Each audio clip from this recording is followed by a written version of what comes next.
ஜஸாக்குமுல்லா. நிறைய பேச வேண்டும் என்ற ஆசையோடு இருக்கிற உலமாக்களை நேரத்தின் அருமை கருதி ரொம்ப சுருக்கமாக முடிக்க வைக்கிற ஒரு நிர்பந்தத்தில் நாம் இருக்கிறோம். அல்லாஹ்வுக்காக மனம் பொறுத்து கொள்ளுமாறு கேட்டுக்கொள்ளுகிறோம். தொடர்ந்து தமிழ்நாடு சுன்னத் ஜமாத் பேர் இயக்கத்தினுடைய தலைவரும் ஹைருல் பரியா மகளிர் அரபிக் கல்லூரியினுடைய முதல்வருமாக இருக்கிற ஷேக் அப்துல்லா உஸ்தாத் அவர்கள் இப்பொழுது உரையாற்றுவார்.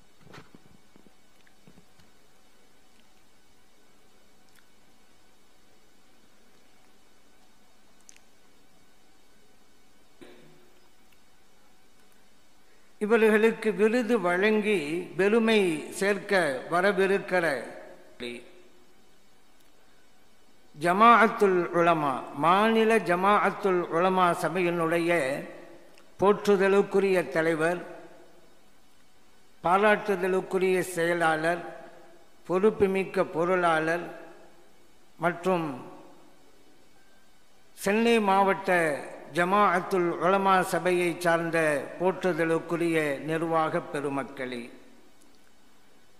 மேடையிலே வீற்றிருக்கின்ற ஆண்டோர்களே, சான்றோர்களே, இந்நிகழ்விற்கு வருகை புரிந்து இந்நிகழ்வை சிறப்பித்துக் கொண்டிருக்கக்கூடிய கண்ணியத்திற்குரிய உலமா பெருமக்களே, அன்பார்ந்த பெரியோர்களே, இளைஞர்களே, சிறார்களே, தாய்மார்களே, சகோதரிகளே, சிறப்புமிக்க இந்த நிகழ்விற்கு ஏற்பாடு செய்திருக்கின்ற போற்றுதலுக்கும் பாராட்டுதலுக்கும் உரிய அன்பர்களே, புனிதமான நிகழ்வில் நம்மையெல்லாம் பங்கெடுக்க செய்து நல்லதை சொல்லவும் கேட்கவும் வாய்ப்பளித்த எல்லாம் வல்ல இறைவனை போற்றி புகழ்ந்து எனதுரையை தொடங்குகின்றேன்.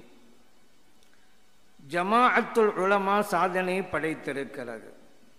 ஜமாஅத்துல் உலமா சாதனை படைத்திருக்கிறது. வாழ்நாள் சாதனையாளர் என்கின்ற விருதை நமது சிறப்பும் மாண்பும் மிக்க தலைமை காலியார் அவர்களுக்கு வழங்குவதன் மூலமாக ஜமாஅத்துல் உலமா சாதனை படைத்திருக்கிறது. காலியார் அவர்களுக்கு இந்த விருதை வழங்குவதால் இந்த விருதுக்குத்தான் பெருமை கிடைத்திருக்கிறது.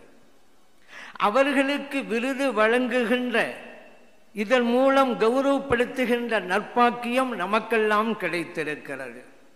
உலகத்தில் எத்தனையோ காலிமார்கள் இருக்கிறாங்க. அந்த காலிகளில்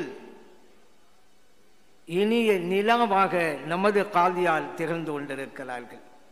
புதுக்கல்லூரியில் பல வருடங்கள் பேராசிரியராக அவங்க பணியாற்றியதன் காரணத்தினால இந்த விருதை வழங்குவதற்கு இந்த புது கல்லூரியை தேர்ந்தெடுத்தது கூட சால பொருத்தம் என்று நான் நினைக்கிறேன்.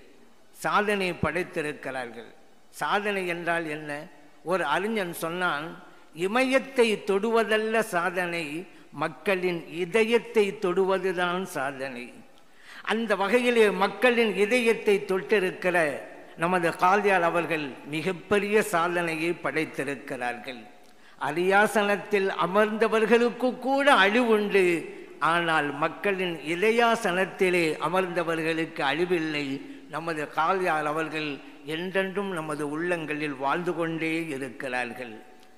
இன்னொரு அறிஞன் சொன்னான், பாதை செல்வது சாதனை அல்ல, நீ நடந்தால் அது பாதையாக மாற வேண்டும், அதுதான் சாதனை.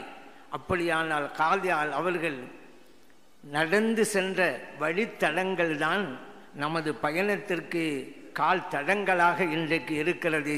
அந்த வகையிலும் கூட பல பாதைகளை நமக்கு சமைத்து தந்திருக்கிறார்கள். அவர்கள் சாதனை படைத்திருக்கிறார்கள். காலியார் அவர்களே, நீங்கள் வாழும் காலத்தில் நாங்கள் வாழ்வதே எங்களுக்கு பெருமை. இப்படி ஒரு கொடுப்பினை இறைவன் எங்களுக்கு தந்திருக்கிறான். இது நாங்கள் பெற்ற நற்பாக்கியம். காலியார் அவர்களே, நீங்கள் கடலின் ஒரு துளி அல்ல, ஒரு துளிக்குள் ஒளிந்து கிடக்கும் கடல் நீங்கள். அப்படிப்பட்ட ஞான கடலாக திகழ்கிறார்கள் காலியார் அவர்கள். தியாகங்கள் நம்ம செய்கிறோம், மற்றவங்களும் செய்வாங்க. ஆனால் மற்ற பொருட்கள் தியாகம் செய்கிறதை விட மனிதன் செய்கிற தியாகம் வேறுபட்டது, மாறுபட்டது. ஊதுபத்தி பிறருக்கு மனத்தை கொடுத்தே தன்னை அழித்து கொள்கிறது. அதனுடைய வாழ்வு அதோட சரி. மெழுகுவர்த்தி பிறருக்கு ஒளியை கொடுத்தே தன்னை அழித்துக் கொள்கிறது, அதன் வாழ்வு அதோடு சரி. ஆனால் மனிதன் பிறருக்காக பணியாற்றி தன்னை அர்ப்பணித்துக் கொள்கின்ற போது அவன் முடிந்து விடுவதில்லை, அவன் வாழ்ந்து கொண்டிருக்கிறான். அதுதான் மனிதன். பல தியாகங்களை செய்த நமது கால்யாள் அவர்கள் என்றைக்கும் வாழ்ந்து கொண்டே இருப்பார்கள். அத்தகைய சிறப்பு அவர்களுக்கு இருக்கிறது. பன்மொழி புலமை அவர்களுக்கு உண்டு. ஏன்னா பல மொழிகள் அவங்களுக்கு தெரியும். அரபி, உருது, பார்சி, ஆங்கிலம், இப்படி பல மொழிகள் அவர்களுக்கு தெரியும். ஒரு அறிஞன் சொன்னான், 2 மொழிகளை தெரிந்தவன் 2 மனிதர்களுக்கு சமம், 3 மொழிகள் தெரிந்தவன் 3 மனிதர்களுக்கு சமம், 4 மொழிகள் தெரிந்தவன் 4 மனிதர்களுக்கு சமம். அப்படியானால் நமது கால்யாள் அவர்கள் பல மொழிகள் தெரிந்திருப்பதன் காரணத்தினால பல மனிதர்களுக்கு சமமாக இருக்கிறார்கள். பொதுவாக மொழி வேணும்ல, நம்ம இருக்க ஒரு மொழியை வச்சு ஒன்றும் செய்ய முடியாது, அதுவும் வெளியில் போனால் ஒன்றும் செய்ய முடியாது. இப்படி தான் நம்மளில் ஒரு ஆள் டெல்லிக்கு போனார். டெல்லிக்கெல்லாம் போனால் ஹிந்தியில் தான் பேசணும், இவருக்கு ஹிந்தி தெரியாது. ஹோட்டலுக்கு போனார், சர்வரை கூப்பிட்டு ரொட்டின்றாரு, அவன் ரொட்டி வந்து வச்சிட்டான். எல்லாம் இவர் ரொட்டிம்பாங்க, ரொம்ப வித்தியாசம் கிடையாது, ரொட்டி வச்சாச்சு. வெறும் ரொட்டி சாப்பிட முடியுமாங்க? அப்போ ஊற்றெல்லாம் வேணும்ல.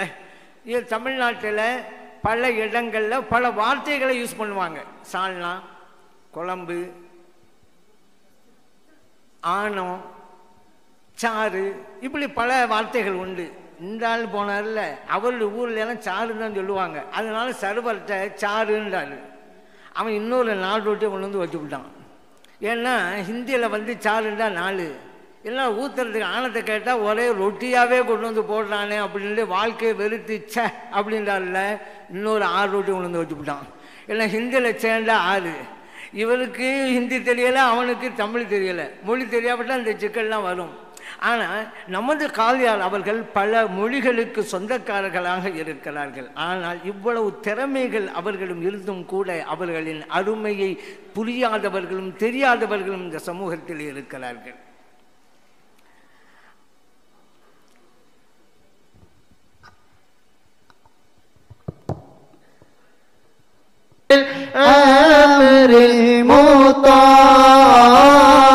جئت شرفت المدينة مرحبا الوداع وجب الشكر علينا ما دعا لله دا.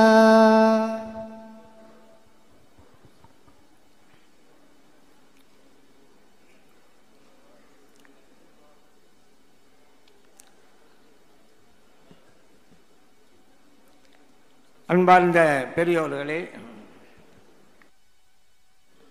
கொஞ்சம் எல்லாரும் உட்காந்து இன்ஷா அல்லாஹ் கேளுங்க. இடம் இல்லாதவர்கள் மேலேயும் இடம் இருக்குது, மேலேயும் உட்காரலாம் இன்ஷா அல்லாஹ்.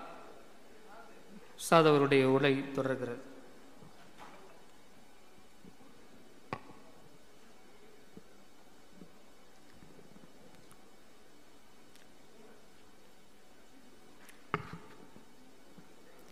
அன்பார்ந்த பெரியோர்களே, நமது கால்யாள் அவர்களுடைய அருமைகளை புரியாதவர்களும் பெருமைகளை தெரியாதவர்களும் இன்னைக்கு சில பேர் இருக்கிறாங்க. அது நாமெல்லாம் அறிந்த ஒன்று தான். வருடந்தோறும் விமர்சனங்கள், வருடம் கூட வராமல் இருக்கலாம் போல தெரியுது, விமர்சனங்கள் வராமல் இருக்காது. குறிப்பாக ரமலான் மாதம் வந்துட்டா அத்தனை விமர்சனங்களையும் பொறுமையுடன் சகித்து கொள்ளக்கூடிய திறன் நமது கால்யாள் அவர்களுக்கு உண்டு. யார் அந்த விமர்சனம் பண்ணுறாங்க? ரொம்ப முதிர்ந்தவங்களா, முதிர்ச்சி பெற்றவங்களா?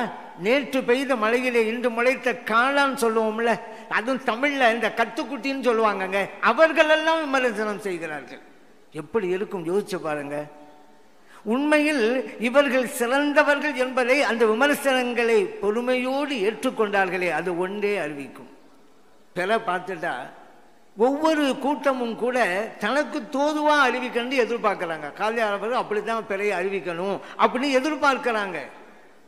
இன்னொரு குற்றச்சாட்டையும் வைக்கிறாங்க. அரசாங்கத்துக்கு தோதா பிற அறிவிப்பு செய்கிறாங்க, சுயநலத்திற்காக பிற அறிவிப்பு செய்கிறாங்க.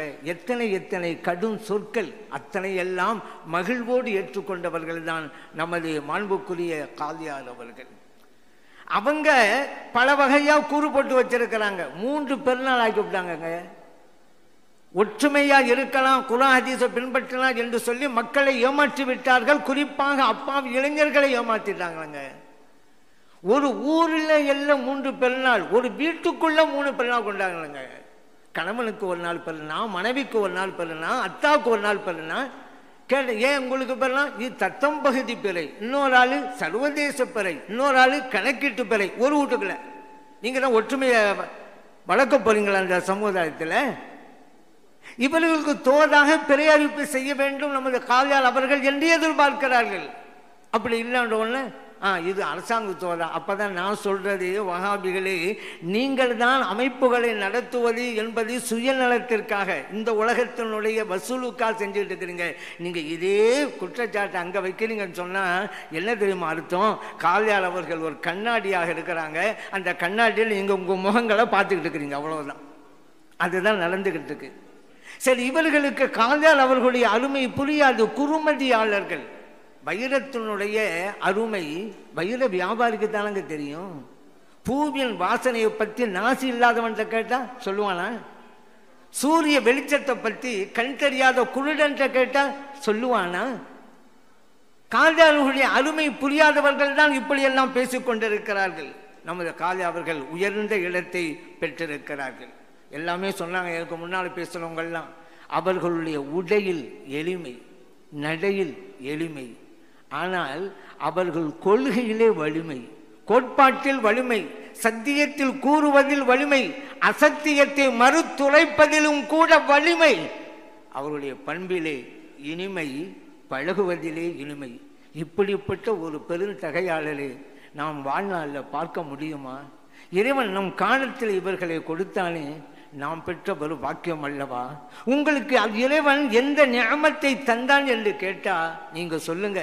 இப்படிப்பட்ட இறை நேசரை எங்களுக்கு காலியாக அல்லாஹ் கொடுத்தான், நாங்கள் பெற்ற பெரும் பாக்கியம் அது என்று நீங்கள் தைரியமாக உரத்து சொல்லலாம். உண்மையும் அதுதான், நிதர்சனமும் அதுதான். அல்லாஹ் குர்ஆனில் சொல்லல, இவரை விடவும் நற்சொற்களை சொல்லக்கூடியவர் இருக்கிறாரா என்று இறைவன் கேட்கிறான்.